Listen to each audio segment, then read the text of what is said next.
Long week, busy week, good week. From my far right, Gareth Rhodes, Chancellor James Malatras, Director of State Operations Kelly Cummings, Commissioner Dr. Howard Zucker. To my left, Secretary Melissa DeRosa. To her left, Robert Mujica, Budget Director. Today is day 321. We did the State of the State this week, 4 presentations, which was unusual, but this is an unusual year. And you look at the plans that we've laid out, it was twofold. Number one, New York is going to win this war against COVID. The vaccine is the weapon that will win the war, and we feel good about that. The question is when, how much longer does it go on? And then let's look ahead and let's be ready for the post-war reconstruction. War in and of itself doesn't make progress. You can stop evil. You can stop bad things from happening. But the progress comes in the reconstruction, in the post-war period. That's true throughout history. It's going to be true here again. All governments, all regions are going to look to be competitive in the new economy, the new Zoom economy, the new work-from-home economy. And the question is, what region adapts best? And we want to be in the best position to do that. We have to get from here to there. We have to get through the vaccination period to critical mass of the vaccine. That's 6 months, 9 months, 12 months, depending on who you talk to. And basically, it depends on the federal supply, because that's what's driving the timeline right now. Also, we want to start to reopen prior to hitting critical mass in the vaccination process. And that's what we're going to do using testing. Do it smartly, do it safely. The sine qua non for New York's bright future and for New York's relaunch is Washington has to finally be fair to New York State. We've been abused by Washington for 4 years. We've been abused by Washington for decades. Great late Senator Daniel Patrick Moynihan always complained that New York gave more money to the federal government than any other state compared to what it got back. There's always been a mismatch. New York was always what they called the #1 donor state. We gave $1, we got less back on the dollar than any other state. They just actually exploded that when they passed the SALT tax increase to New York. That was 3 years ago. It added $30 billion to the inequity, $2,600 for the average New York taxpayer. And then, on top of that, the federal government just hurt us every way they could. We were a political target for Washington. We couldn't get any federal infrastructure projects approved. We have the lowest Medicaid reimbursement rate in the United States of America. They illegally interfered with our global travel. We were a political target.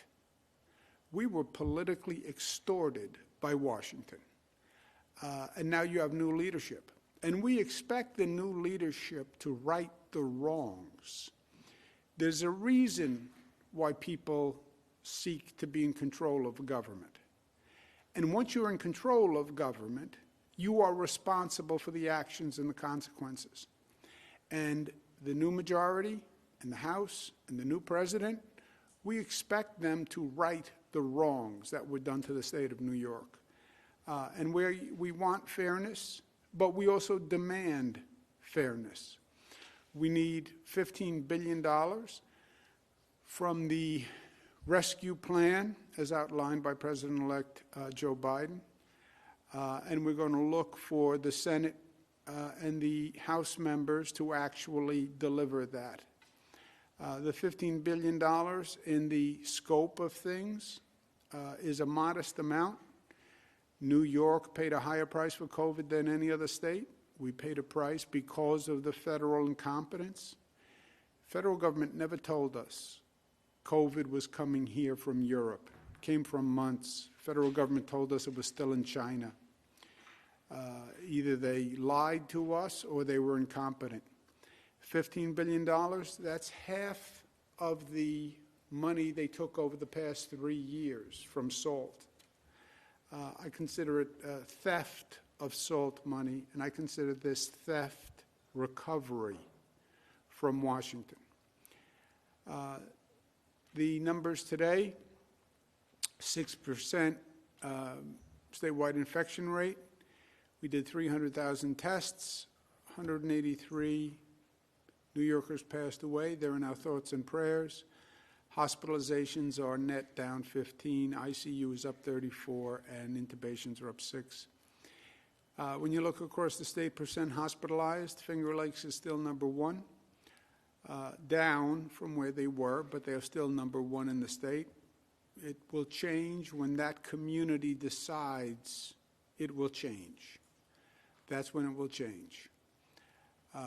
There's still personal responsibility, and it's still purely a function of how a community acts.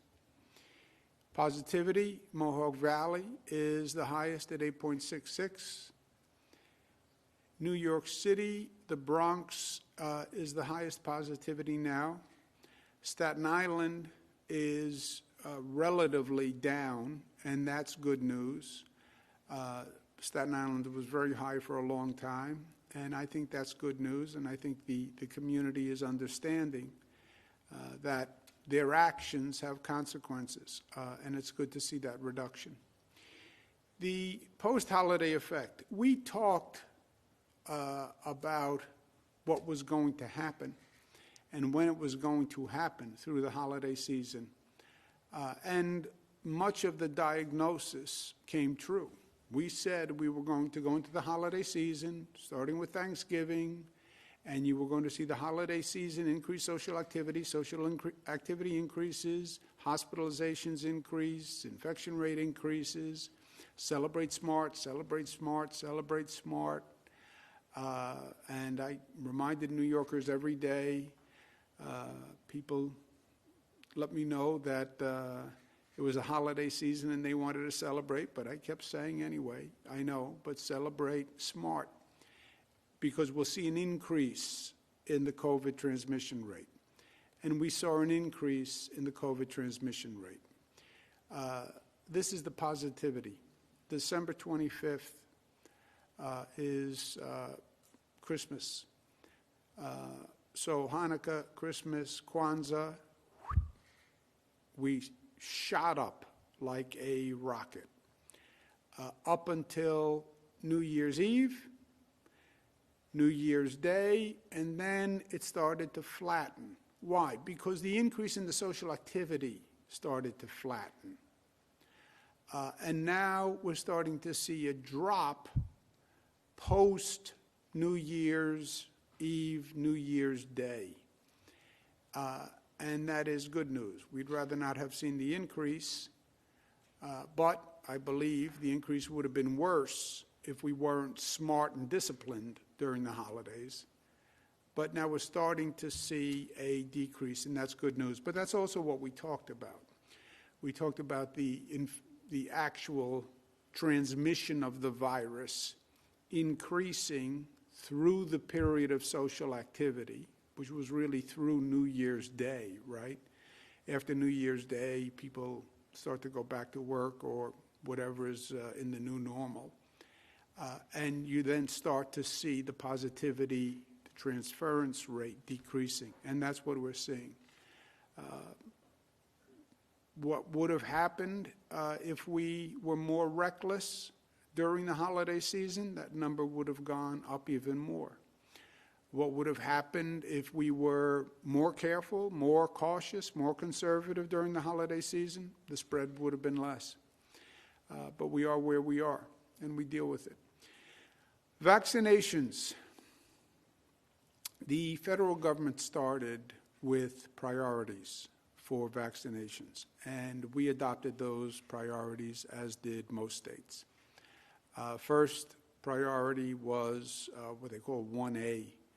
1A was basically healthcare workers. 1B was essential workers and 75 old plus.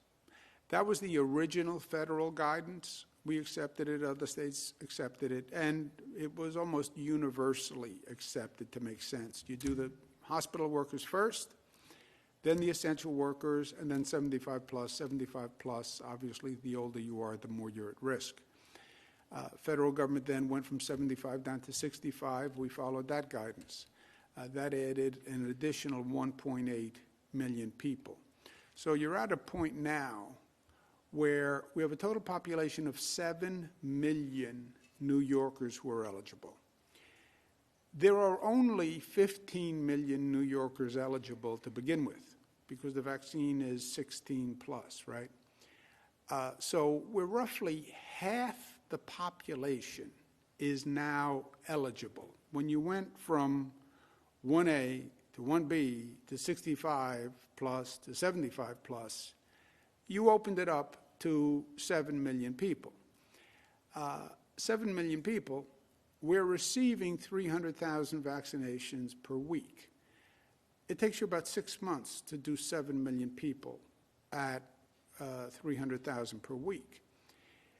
Our constraint is the federal supply, and that is creating a scheduling backlog, and it's creating pressure on what was supposed to be the prioritization process. We are now scheduling appointments through the distribution mechanism, which you'll see in a moment, 14 weeks in advance, and most of the distributors are already fully booked because people want the vaccine, which is a good thing. The premise was, by the federal government, when they opened it up to 75 plus and 65 plus, that they would increase the allocation.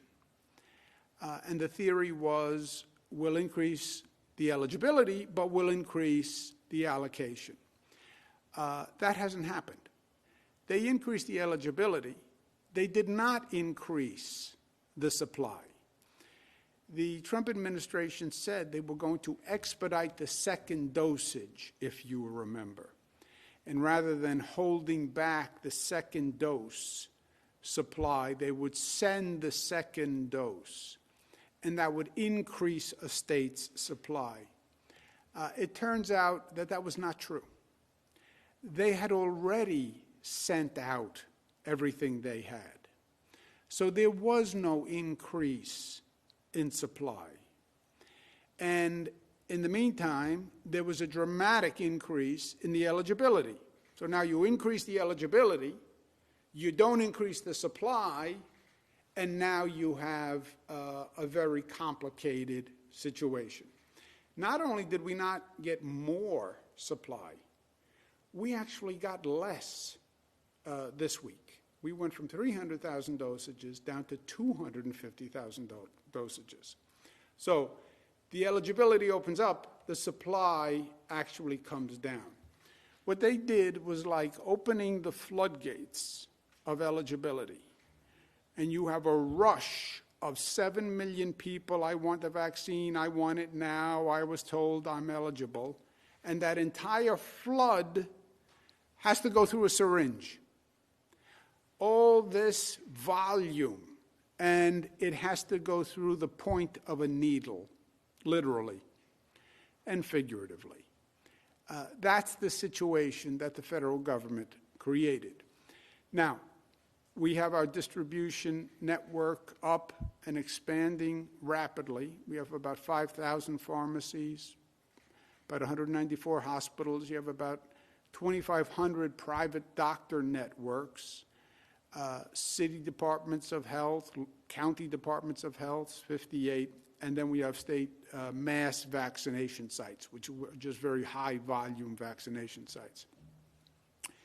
To give you an idea, again, 1A, 1B, 75 plus, 65 plus, that's 7.1 million. We have established prioritizations by those distribution networks to make sure everyone gets covered. Hospitals have to prioritize doctors and nurses. City, county health departments, they're in charge of 1B essential workers. They're supposed to be doing the police, the fire, public safety, teachers, etc. Pharmacies, doctors' networks, they're prioritizing 65 plus. It is very important that these prioritizations are met.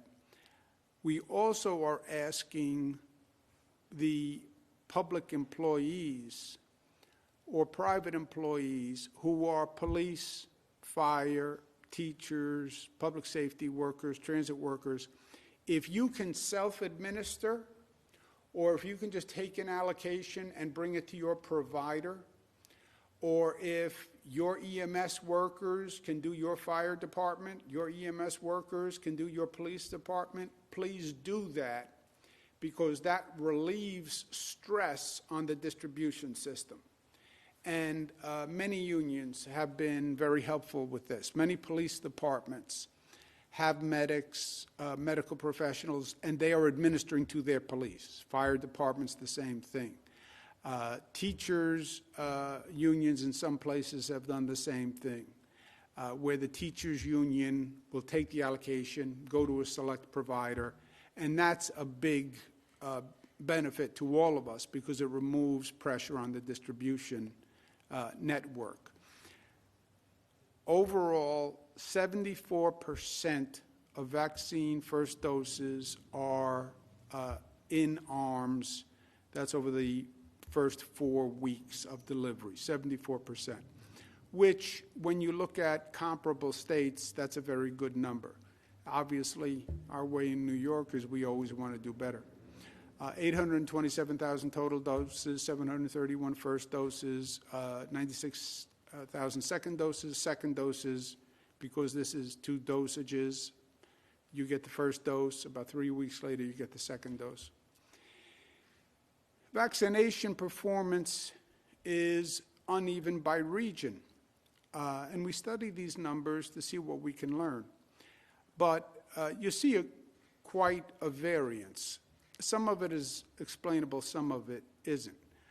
North Country, all-time high, 90%. Capital Region, 87%. North Country, where you have a smaller population and more of a distribution network, obviously you can get more done quickly. But it doesn't explain in and of itself the variance. You look at Capital Region is 87, Finger Lakes is only 73. Finger Lakes has the highest positivity rate in the state. You would think the people in the Finger Lakes would be the population that most wants the vaccination, knowing that they have such a high rate of infection. You then go down to 76 Mid-Hudson, 78 Long Island, 60% in New York City.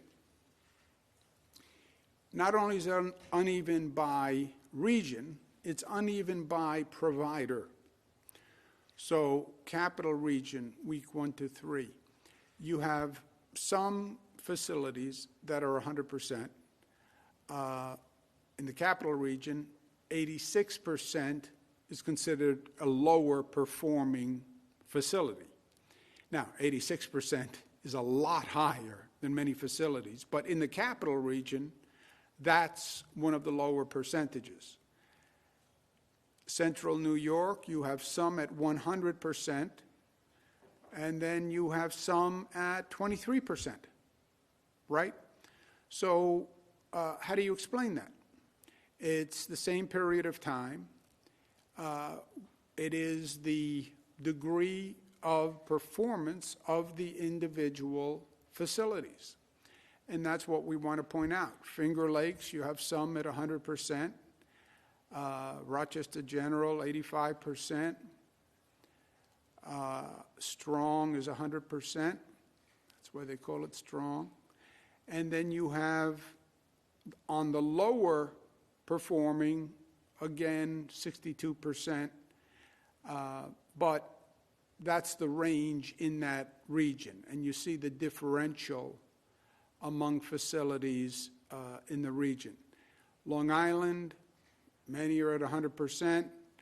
Charles Evans Center, Bethpage, Marcy Medical Center, St. Catherine's, they're at the lower end within that area. Mid-Hudson, many at 100%.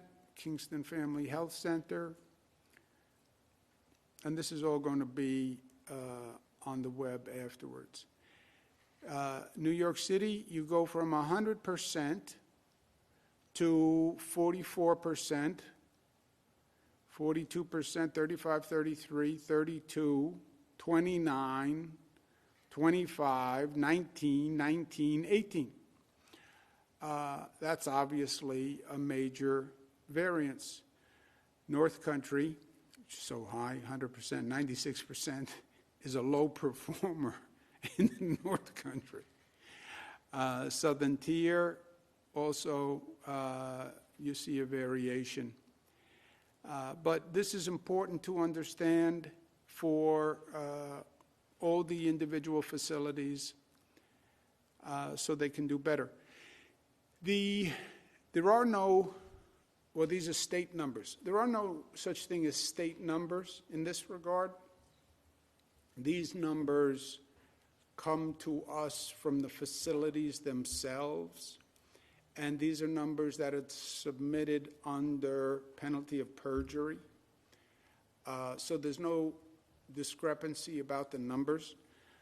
You know, if I were to say you reported your gross income to the tax department at $70,000, and I said, you said your gross income was $70,000, under penalty of perjury, also on a tax form. And you said, well, I don't make $70,000. I told people I made $100,000. Yeah, but under penalty of perjury, you said $70,000. And that's all I'm saying. These numbers were submitted by those facilities. And the point is, we have a lot of facilities, a lot of distributors. We want to get needles into the arm. And those were for weeks 1 to 3. But get needles in the arms. That's what we want people to understand. 74%, we have a good percentage. We want to do better. We want to do better. The faster you get people the vaccine, the faster, the better for them and the better for the entire state. And our motto here in New York is life is in the doing. And we understand the concept. Now we have to get the needle in the arm. We also need the prioritization followed. Otherwise, you won't have fairness among the groups. And this has to be fair. It has to be fair by design and by effect. City, county health departments, you are supposed to be prioritizing by law police, firefighters, public safety. Hospitals, you're supposed to be prioritizing nurses and doctors. Pharmacies, you're supposed to be prioritizing 65 plus in the private doctor networks. If you don't follow the priorities, eligible groups will be disadvantaged because the allocation is based on those groups. So, for example, if a city or a county health department is vaccinating people 65 plus, then the police, the fire, the teachers wind up shortchanged. Likewise, if a hospital is vaccinating police, public employees, then the doctors and nurses are shortchanged. Likewise, if the pharmacies and the doctor's offices are doing police and fire, then the 65-year-old is shortchanged. That's the point of the prioritization and the law. Focus on your group, and if everybody focuses on their group, there'll be fairness. If everyone tries to do everybody, somebody will be left out. A.J. Parkinson, truer words were never spoken. Facilities doing the first dose must record and schedule the second dose. If John Smith goes to your facility for the first dose, you are responsible for calling John Smith 3 weeks from now and giving John the second dose. That's very important. and that is a administrative procedure which is tedious, but which is also a priority. This is great news. 96% of nursing home residents have gotten the vaccine, and it's going to be complete by Sunday. This is not great news. We have fewer dosages, going from 300,000 to 250,000 as an allocation by the federal government. When we do our distribution is always proportionate regionally to the share of the population. So if Western New York is X percent of the population, Western New York region gets X percent of the dosages. We now have 1,200 sites who are getting allocations. Of the new allocation, the faster sites will get more of the new allocation. Why? Because they get it out the door faster, and this is about getting needles in arms. No one gets all they need. When the federal government creates this situation where you have the floodgates opened and a syringe at the bottom, 7 million people for 250,000 doses per week, every distributor, everyone is going to say, I need more. New York State doesn't get what it needs. You know who says, I need more? I say, I need more. I say it to the federal government every day. I must have said it 17 times yesterday to federal officials I was talking to. I need more. You know what every distributor is going to say after they get their allocation this week, which, by the way, is going to be less than their allocation last week because we're going from 300 to 250,000? I need more. You know what every citizen says? I want it faster. Every person I speak to, every family member I speak to, I want it faster. Good. I get it. But we have to understand the situation we're dealing with the supply versus the need, right? The math just doesn't work, and the physics don't work. People with pre-existing conditions, the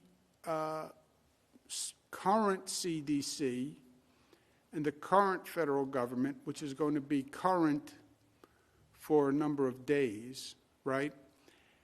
They recommend adding now people with pre-existing conditions. We have 7 million currently eligible. That would add about 5 million people. You would then be at 12 million people.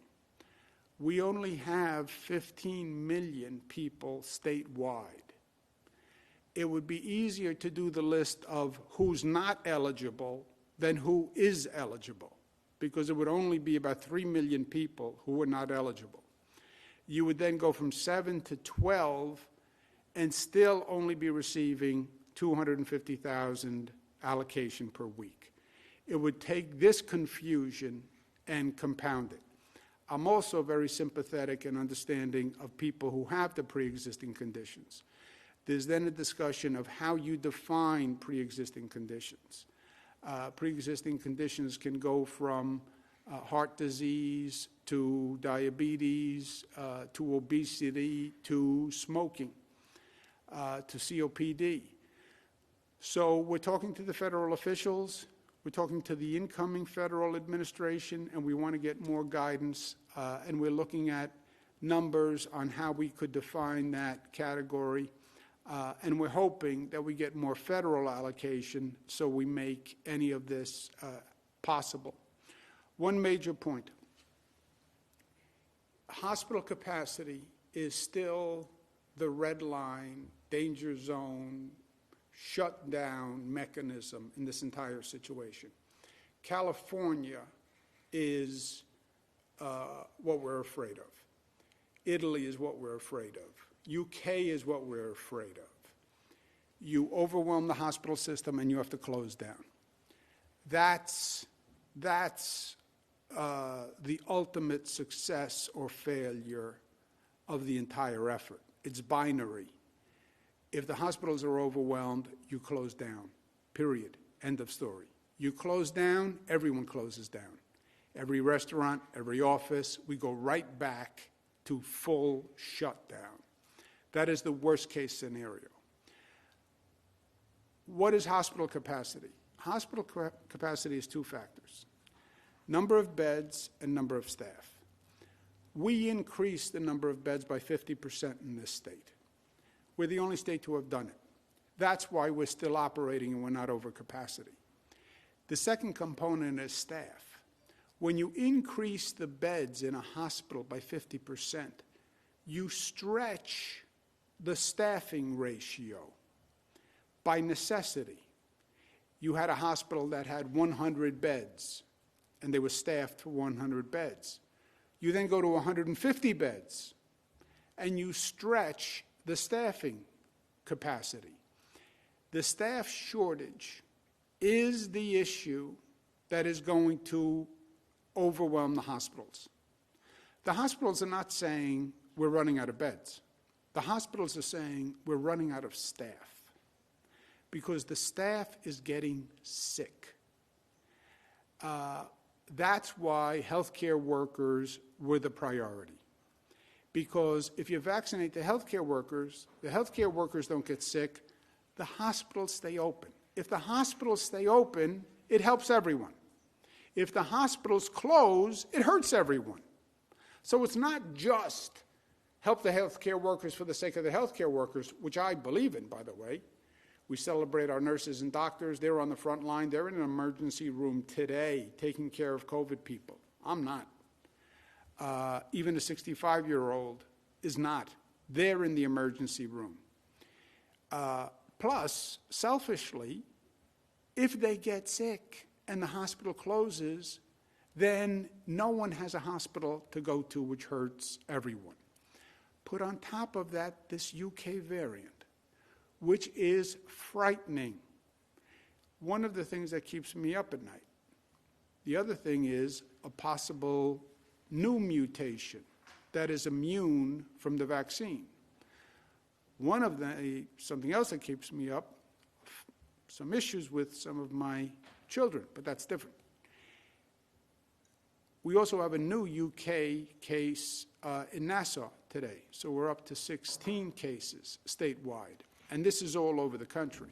It just hasn't been diagnosed yet. A higher infection rate with that UK variant puts more people in the hospital, stresses staff more. UK variant can make more nurses and doctors sick, reducing the staffing. It's a dangerous situation that we're in. Long and the short of it is, we need to complete the healthcare workers who were 1A in the first place. We've only done 60% of the healthcare workers statewide. That is not good enough. Remember that the basic benchmark for herd immunity was 70 to 90%. That was herd immunity. We're at 60% with healthcare workers. That is not good. This varies across the state. You have some parts of the state, high, Finger Lakes, 70%, Western New York, 63, Southern Tier, 66, Capital Region, 65, North Country, 70, Long Island, 60, New York City, 59, Mid-Hudson, 57. You go from 57 to 70. This is troubling, to say the least. We ask hospitals, and again they submit this themselves, the percent of your hospital workers who have declined the vaccine. A very smart person at the Daily News suggested this question. He was right. And this is the variance of people who decline a vaccine. Mid-Hudson, 28% of the people say, I decline. New York City, 13% say, I decline. Capital Region, 11% say, I decline. Look at that variance in staff that says they decline. This is the variance by region of healthcare staff that has been vaccinated. The highest in the state, so this is statewide, NYU Langone, 99% of the hospital staff is vaccinated. You go to Harlem Hospital, 36%. This is high and low in the state. New York Presbyterian, Columbia, 88%. Good Samaritan of Suffern, 87%. The other end, Brooklyn Hospital, 36, St. Catherine of Siena, 34, Brookdale, 33, Bellevue, 29, St. Joseph's, 23, King's, 27. You go from 23 to 99. That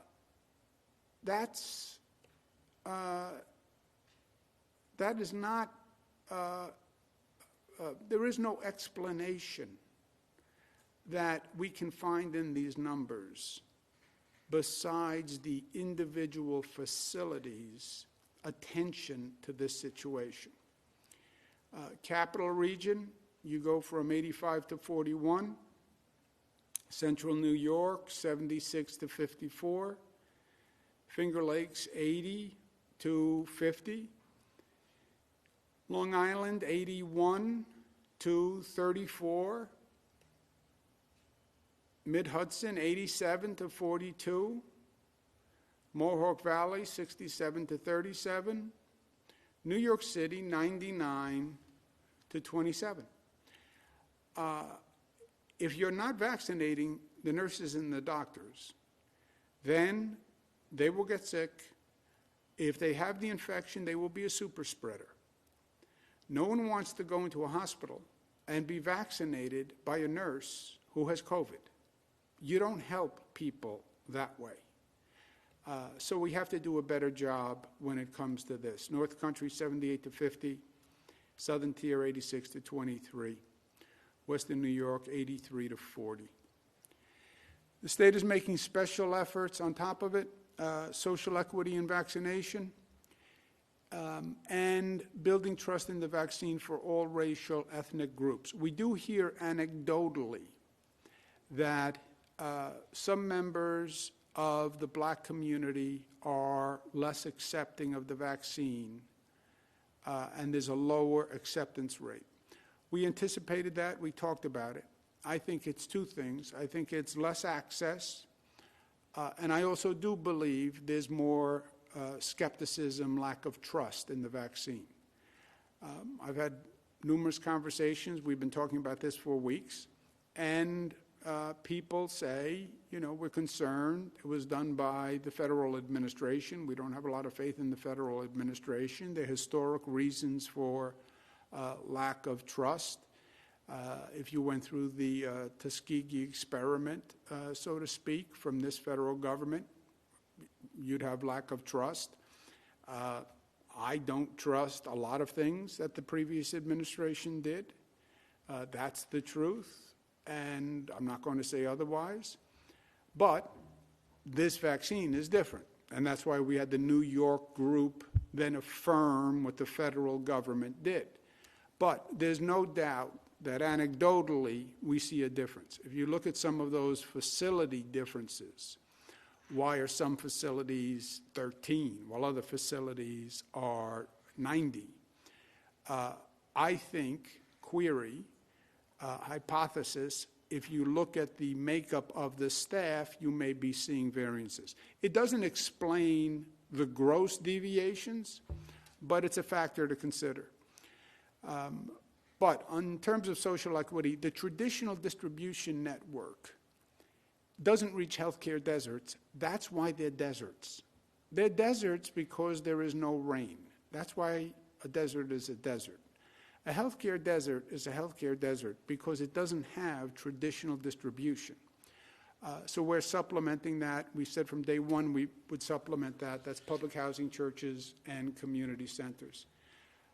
We're setting up mass vaccination sites. We have Javits up and running. These are probably the most effective sites at getting out a large number of vaccines quickly and effectively. They don't prioritize the way the county health departments have to, the city health department has to, the hospital has to, et cetera. But they are the most effective vehicle for mass vaccination, and we're setting up 8 more. Rapid testing is going to be a key to reopening the economy.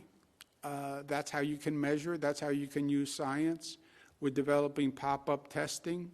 We're talking to a number of groups, but we're looking for partners, commercial buildings that want to open up their building with a safe building protocol established by the Department of Health. Testing companies to open up pop-up testing all around the state. The more the better. And we'll work with you in contracting, arts, theaters, et cetera. And again, the playoff demonstration project with the Buffalo Bills has worked very well. First of all, they won the game. I don't know that there's a correlation between the COVID testing and winning a game, but I'm going to say there was.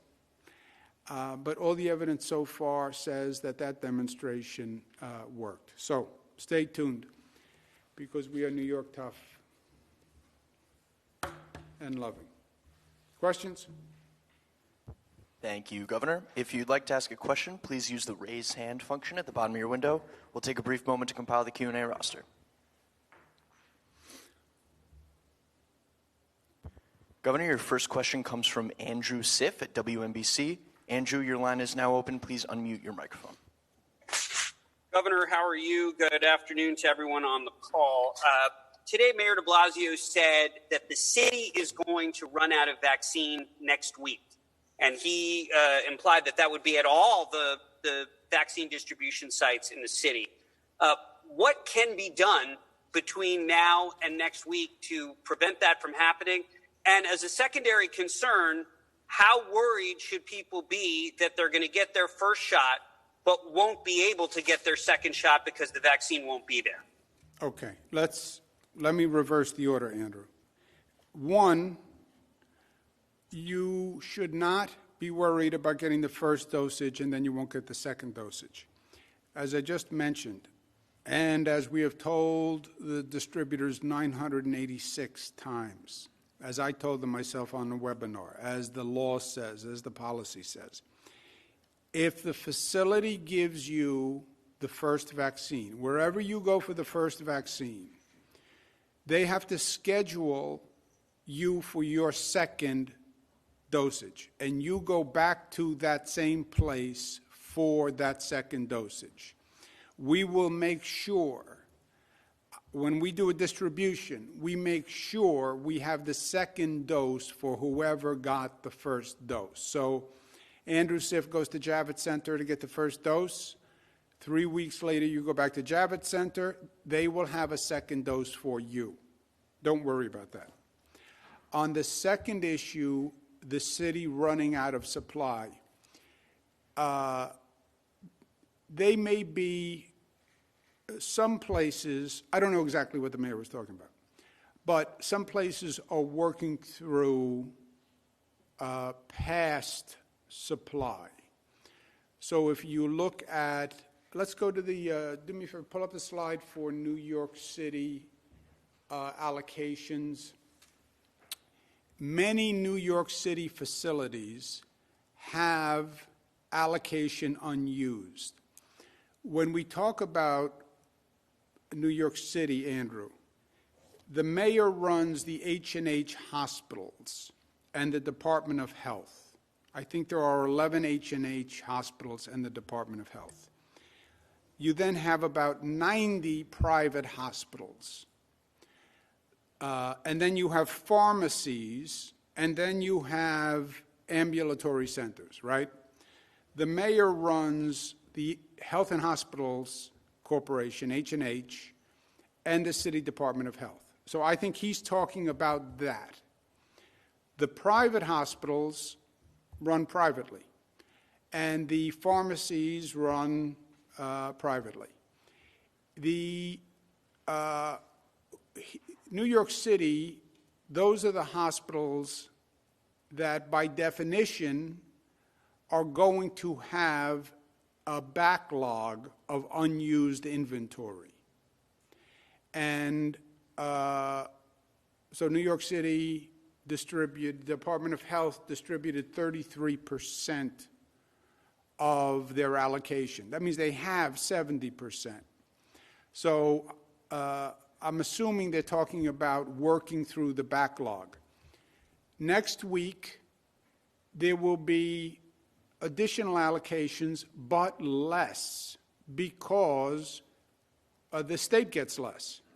New York City, as a region, gets a proportionate share every week, but their proportionate share goes down if the overall state allocation goes down. And we then allocate it among distribution mechanisms in New York City. Private hospitals, you see the hospitals who get it, right? So private hospitals get it, some pharmacies get it, some ambulatory centers get it, New York City Department of Health gets some, and then the H&H hospitals, among other hospitals. So New York City will get more. New York City as a region will get more next week. It will be less because the overall allocation is less. But many of the places in New York City are working through past allocations. That's the only way I can explain it. And that's true in many places across the state. They've been getting for about 4 or 5 weeks, right? Many of them are still working through past allocations. What's going to happen very quickly is they're going to work through the past allocation, and then they're going to be getting very little going forward compared to the need. That's the floodgate in the need. What you can't get past mathematically is 7 million people chasing 250,000 doses. That is the mathematical problem that you can't solve. That's the mathematical problem that the federal government created. We're going to make it open to 75 plus. We're going to make it open to 65 plus. And don't worry, we'll increase the supply because we're going to send you the second dose. Not true. They had already sent the second dosages. We had been receiving second dosages all along. That's how we're doing second dosages.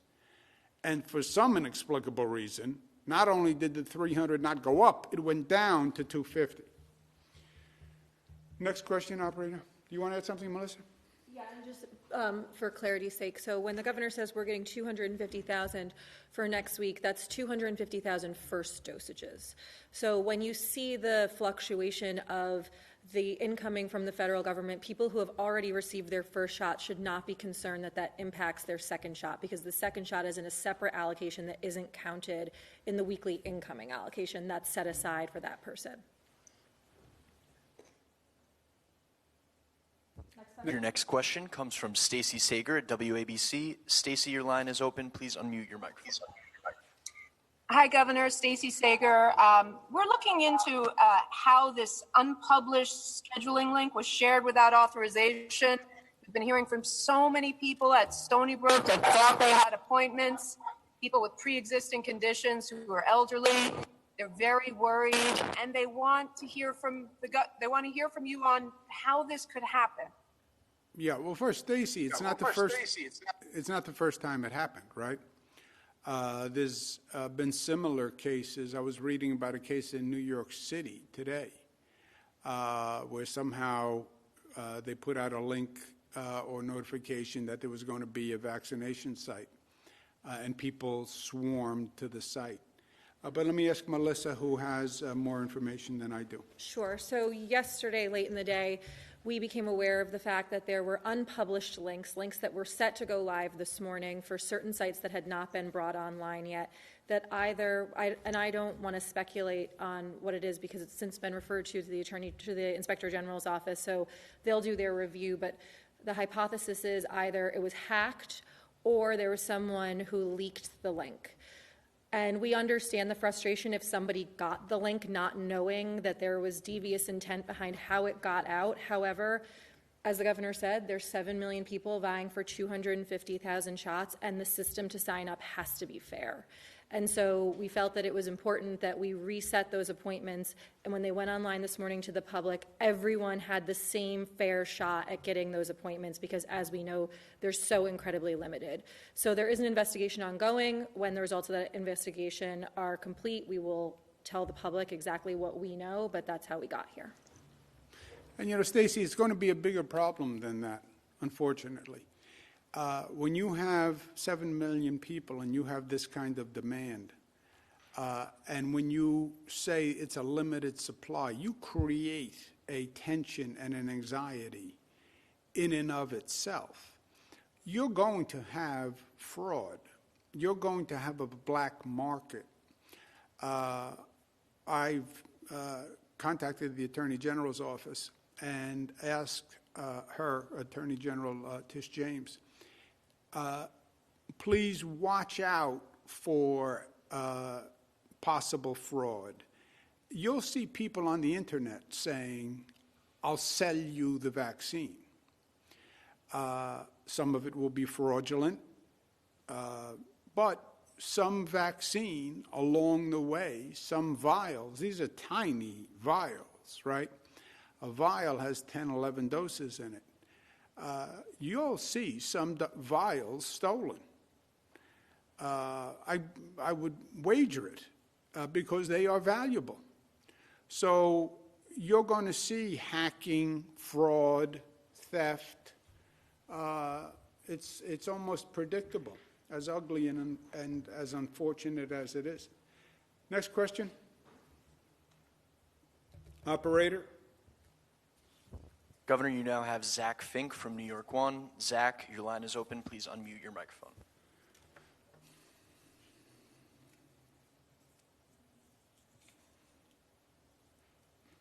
Mr. Fink, unmute.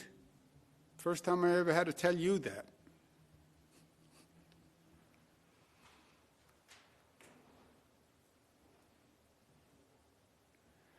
Stand by. We are having technical difficulties. Oh, figured it was our side as opposed to Mr. Fink's side. Governor, your next question comes from Juliet Papa. Juliet, your line is now open. Please unmute your microphone. Hey, good afternoon, Governor. How are you? How are you, Juliet? Good to hear your voice. I'm good, thank you. So I was wondering, given that you have limited access to supply, is there any way you can, negotiate your own supply from the pharmaceutical companies? Is that feasible, doable, legal? See, Juliet, New Yorkers think the same. I have queried the same. You know, Pfizer is a New York company, but the answer is no. The federal government controls all the purchasing, all the production, and all the allocation. And the federal government's allocation is proportionate to population. But we tried that. You know me, Juliet, I've tried everything. But it's a good idea, but it didn't work. Next question, operator.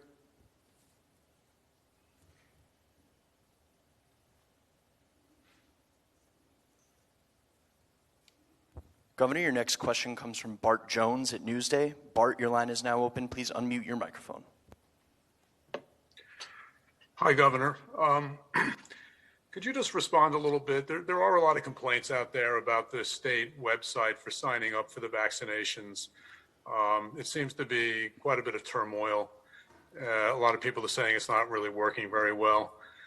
Can you respond to that? And also, the CDC numbers are saying that you guys have more than 1 million unused vaccines. If you go on their website this morning, they're talking about 1.9 million delivered to New York or sent to New York, and only about 700,000 used. So that leaves about 1.2 million unused. I know you just said this morning you've had 74%, put in arms. Can you folks explain or clarify that? And finally, on the Stony Brook situation, do we know how many people had their appointments canceled from that Stony Brook situation? Okay. I'll ask Melissa to talk about Stony Brook, Gareth to talk about the numbers. But remember the Stony Brook situation, Bart, that was a fraud, right?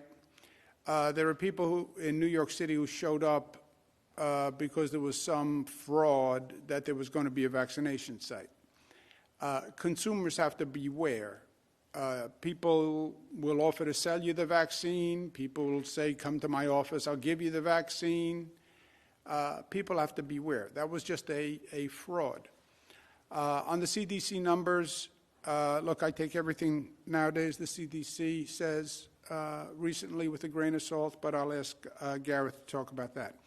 On the state website, let's understand the facts. The state doesn't do distribution. We set up some retail distribution. We're setting up some mass vaccination sites, but they're really to catch overflow more than anything else. The distribution is done, as I just showed you on the screen, the county health department, hospitals, ambulatory centers, pharmacies. The state website connected people with pharmacies, county health department, et cetera, in their area. What happened is they're fully booked because you have so little supply for so many people. So if you go to the CVS website, punch in your local area, you'll find your local CVS, and chances are they're going to say, we're not taking any more appointments. Same thing for all the other drugstores, and same thing for the other ambulatory centers that are there. So you can go to a website. Our state website was really an assemblage of available websites. But yeah, it said CVS full, Walgreens full, Rite Aid full, Doctors Annex full, because they were full. And the state itself doesn't do retail distributions, right? Nassau, Suffolk, we're going to open up a couple of mass distribution sites now, Jones Beach. But really, it's the pharmacies, the counties, it's the doctor's offices. And our website was just an assemblage of those. It referred you to those websites, and those websites said, we're booked. Melissa? Yeah. Also on the website situation, so when we first launched the website in anticipation of servicing 1A, which quickly became 1B, which quickly became 1B+, the idea had been that it could serve as sort of a one-stop shop into all of these other places that the state was allocating vaccines to, pharmacies, local health departments, hospitals. What ended up happening was all of a sudden we went from a manageable universe to 7.1 million instantly. People that were going onto the site were also then going onto the pharmacy sites, were also going onto local government sites. The crush of all of that pass-through was causing the servers to go down. What we've done since Monday, since Tuesday, was we've made the site a lot more simple and clear. People should call their local pharmacies, people should call their local health departments, people should call their local hospitals and see if they have availability to make an appointment or go on those websites. And it's now removed from the state site. So you remove all of that additional traffic from the state site, which will help the state site function better. The larger issue, as the governor articulated, is that you have 7 million people trying to get 200,000 appointments. And at this point, several of the state locations that are booking as far as 14 weeks out already booked. And the state website is going to be updating every 3 hours to say, SUNY Albany booked for the next 14 weeks.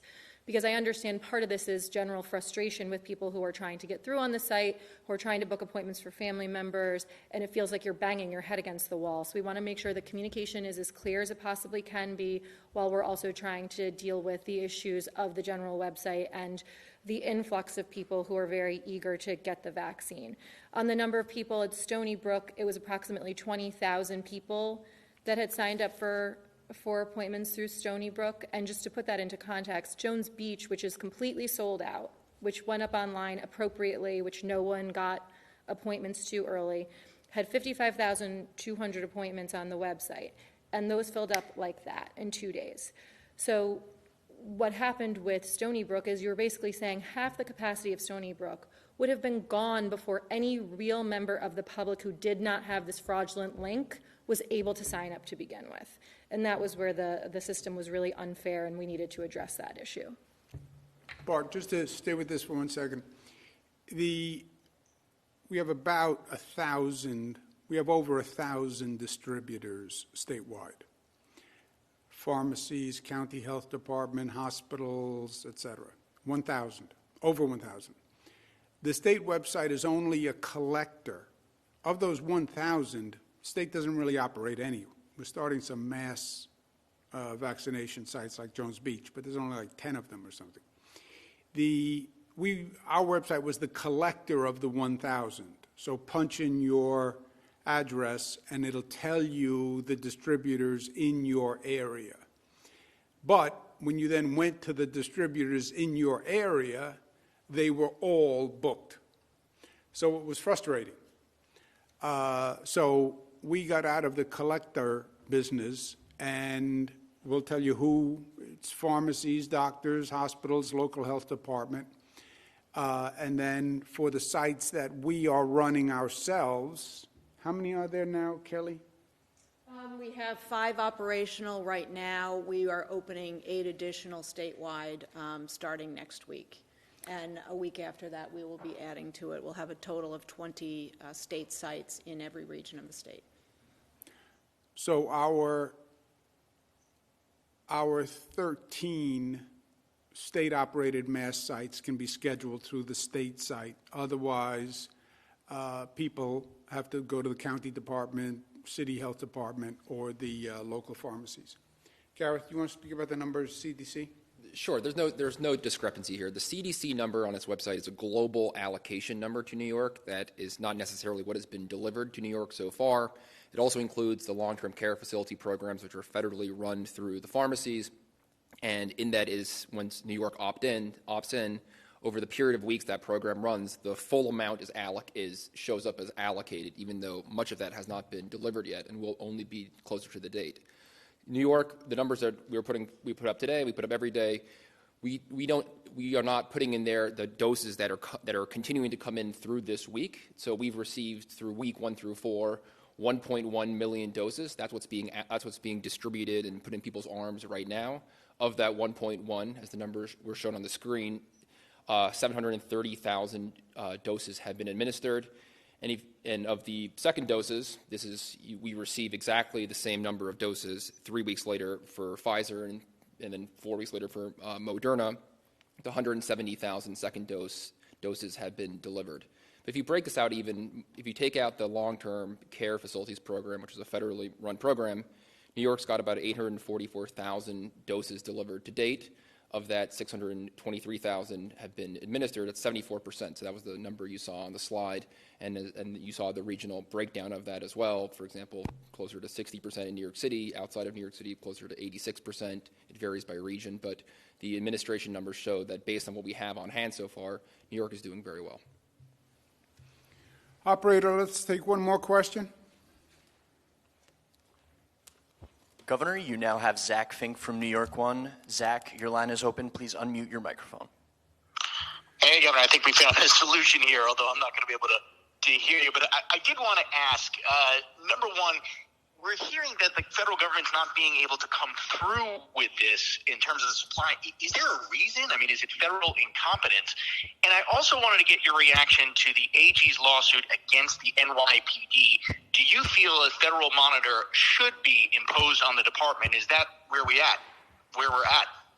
Yeah. Let's do both. One, Zach, I think, I am not a big fan of the current federal administration. Shocker, as that statement may be. I think what they did was politically motivated. We'll open 1A, we'll open 1B, we'll open 65 plus, we'll open people with comorbidities. don't worry, we'll address the supply. So on the way out the door, they could say, we made it eligible to everyone, and we increased supply. Except they didn't. And even what they said they would do was implausible. We'll accelerate the second dosages. They already were accelerating the second dosages. They gave us the second dosages as soon as our people were eligible for second dosages. They did not secure any additional supply. They didn't buy more Pfizer or buy more Moderna or approve Johnson & Johnson or approve Oxford AstraZeneca. They didn't do anything to increase the supply.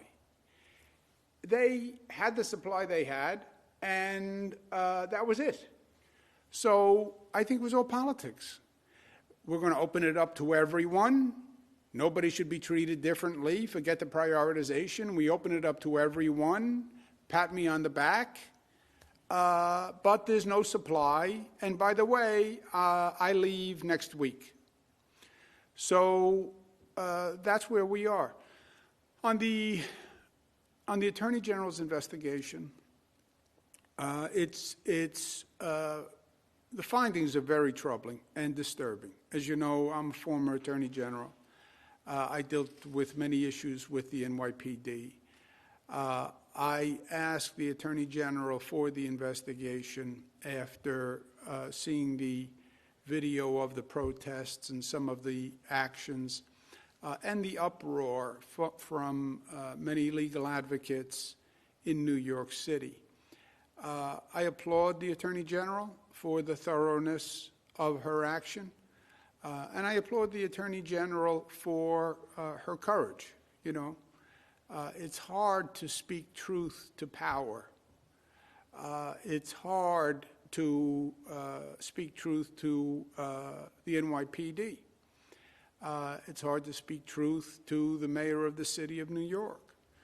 But she did. And that's what doing justice is all about. And that's what leadership is all about. So I applaud her personally. But it is troubling on a fundamental level. And what's most troubling about it is it's nothing new. People have been complaining about this for years. The kettling policy had been discussed for years. The people were told that it was over. And for years, people were saying it wasn't over. And there were lawsuits, and there were videos. So in some ways, what's most disturbing to me is the fact that it only confirmed the worst information that people assumed, that they were being lied to. And I think the people of the city deserve an apology, number one.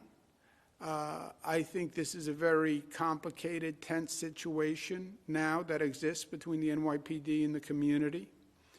I think the tension is destructive on everyone. You have a shooting crisis in New York City. You have a COVID crisis, and you have a crisis in the increase in crime and shootings and the lack of solving these shootings, the tensions between the community and the police, the lack of trust, and the tensions for the police officer. You know, you're a police officer, you're following the policy. You're not a policy maker. City Hall makes policy. The commissioner makes policy. You don't make policy. And to now find out that these policies were coming from the top and these policies were what was creating the tension, there's a lot of work to do.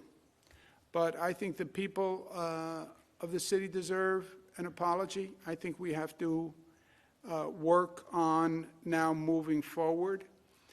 The monitor is really the only thing the Attorney General can ask for legally. The Attorney General legally can't say who should be replaced. So the legal option for the Attorney General is a monitor. I think we have a train coming down the track that is going to get there first, actually. By April 1, New York City has to submit a new public safety plan. April 1 is April 1. And Zach, I understand deadlines in New York City. They're supposed to be out of Pier 76 by January 1. They're still not out. April 1 is April 1 because April 1 is the day the budget is signed. And they will not be in the budget if they don't have a passed new police plan. And that is not going to be a deadline that can be blown. Because as you know, when the budget is signed, the budget is signed. And I said months ago to every locality, we have 500 localities with a police department. I said to them months ago, form a collaborative, put everyone around the table, let everyone speak, let everyone vent, discuss the real issues. I went through them in the state of the state. What should the use of force policy be? A lot of important questions. Communities all across the state are doing it. They're doing it. They're making great progress. And by the way, it's a positive exercise. It's not easy because you have tensions, and both sides has to say their piece. Community is going to talk about use of force and brutality and abuse and perception of racism. The police are going to say, how do you expect me to do my job if I can't even touch someone? And how can I do that without touching them above the waist when they're coming at me with a knife or a gun? You have to have that conversation. But they have to have a plan in by April 1. That's like 9 weeks. It has to be passed by the city council. I don't see New York City theoretically has the police department in charge of the reform plan, which, by the way, doesn't make any sense to me. There is no agency that is going to reform itself, right? The agency is doing what it's doing because it believes it's doing the right thing. How should you change your reporting style, Zach Fink, to be a better reporter? I know your answer. I'm the best reporter I can be. Everything I do is right. Zach Fink, reform Zach Fink's reporting style. You can't. You can't ask an agency to reform itself. Well, there's an advisory board. But there's 9 weeks. You have mayoral candidates who are now talking about wanting to run New York City. How would you reform the police department? You have all sorts of criminal justice reform groups. How would you reform the police department? You have people within the police department who have ideas on reform. And the city council has to pass this. And it's 9 weeks. And that deadline is not going to be waived. That is not going to happen. Government has to perform. And this is critical. And it's not just critical because of April 1. It's critical because the increasing crime is compounding the problems in New York City. Yes, you have COVID. Yes, you have increasing homelessness. Yes, you have people who are concerned about the long-term economic viability. And you have increasing crime. If you look at the economic cycles, you are not going to have a strong economy if you don't get the crime issue under control. I'm old enough to remember, and I'm a native New Yorker. Not that we don't love people who move in, but I was born here, I grew up here, I remember what it was like. And the rate of crime, the strength of the economy, there's a parallel. And we have some problems we can't figure out. We can't cure COVID yet because we can't produce the vaccine. Fighting crime, restoring the relationship with the community, that we know how to do. And use this as an opportunity. It was already clear that you had to reform the relationship between the police and the community. It was already clear that this was not working. You're not even using the NYPD, right? Everything is the sheriff's department now. There's only 150 sheriffs. I never heard of the sheriffs being used to do these types of activities before. So clearly there was a problem. You put the lawsuit on top of this, then for sure you have to move forward and get something done. And I think April probably comes before the monitor. I don't think the monitor could be a negative. They've had monitors before, but it doesn't substitute for political accountability. This is a political matter and political accountability. And the council has to pass a plan. And the council has to pass a plan by April 1. And I haven't even heard a discussion about it. And they have to have a conversation with the community. And that's going to be some conversation. And it should be. Thank you, guys.